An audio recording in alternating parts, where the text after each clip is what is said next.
আছে রে। ওটা যজকর নয়, অজগর। ও মামা, তুমি কি কান কালা, চোখে কালা হয়ে গেছো?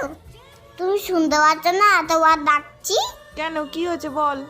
বলছি ওই বাইরে কত লাইট লাগিয়েছে, প্যান্ডেল শুরু হয়ে গেছে, আর কতদিন পড়তে হবে? পুজো এখনো অনেক দেরি, আগে মহালয়া আসুক, তারপর আর পড়তে হবে না। ঈদের ছাড়া ভয় মারে পাশে ধরে ঈদাল পাখি।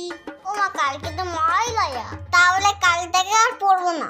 আচ্ছা ঠিক আছে, তাহলে এখন মন দিয়ে পড়ো। সেটা ঈদের ছাড়া কি জানো? ও মা, ও সোনা বিছেরে জামা দেবে না? জানি না, তুই পড় তো। ও মা শোনো, সেরে জিনিসটা বলো, পড়বো না। কেমন জানি সে ছেঁড়া জিন্স পড়তে হবে না, কিন্তু বইটা এখন পড়তে হবে। ও মা, আর একটা কথা বলবো? কি? আমার এর বই কিনে দেবো তো? পড়তে বসে যত চিন্তা, পড়ার নাম নেই।